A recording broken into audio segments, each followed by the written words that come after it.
இயக்குனர் கே. பாக்யராஜ் அவர்கள் உயிரிழந்துட்டதா சொல்லி வெளியாகிற செய்திகள் இப்போ மக்கள் பலரையும் சோகத்திலையும் அதிர்ச்சியிலையும் அழுத்தியிருக்கு. சுவரில்லாத சித்திரங்கள் படம் மூலமா தமிழ் சினிமாக்கு டைரக்டரா அறிமுகமானவர் தான் K. Bhagyaraj. King of screen பிளேன்னு அழைக்கப்படுற இவர் அந்த 7 நாட்கள், முந்தானை முடிச்சு, இன்று போய் நாளைவான்னு கிட்டத்தட்ட 25 படங்களுக்கும் மேல இயக்கியிருக்காரு. தமிழ்ல மட்டும் இல்லாம தெலுங்கு, ஹிந்தின்னு மற்ற மொழிகள்லயும் படங்கள் இயக்கியிருக்காரு. இவர் இயக்குனரா மட்டும் இல்லாம நடிகராகவும் திரைத்துறையில வலம் வந்தாரு. தன்னோட இயக்கத்துல மட்டும் இல்லாம மற்ற இயக்குனர்கள் படங்கள்லயும் குணச்சித்திர வேடங்கள்ல கிட்டத்தட்ட 75க்கும் அதிகமான படங்கள்ல நடிச்சிருக்காரு.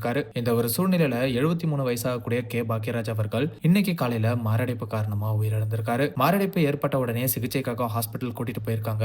ஆனா சிகிச்சை பலன் இல்லாம உயிரிழந்திருக்காரு. சமீபத்துல தான் இயக்குனர் எம். பாரதிராஜா அவர்கள் உடல்நல குறைவால உயிரிழந்தாரு. அந்த சோகத்துல இருந்து மீண்டு வரதுக்குள்ள மற்றொரு சோகமா பாக்யராஜ் அவர்களோட திடீர் மறைவு அமைஞ்சிருக்கு. பாக்யராஜ் அவர்களோட இறப்பு தமிழ் சினிமாக்கு பேரிழப்புன்னு தான் சொல்லணும். திரைத்துறையை சேர்ந்தவர்கள் மற்றும் நண்பர்கள் பலரும் பாக்யராஜ் அவர்களுக்கு ஆழ்ந்த இரங்கலை தெரிவிச்சிட்டு வராங்க. பாக்யராஜ் அவர்களை இழந்து தவிக்கிற அவரோட குடும்பத்துக்கு எங்களோட அனுதாபங்களை தெரிவிச்சுக்கிறோம்.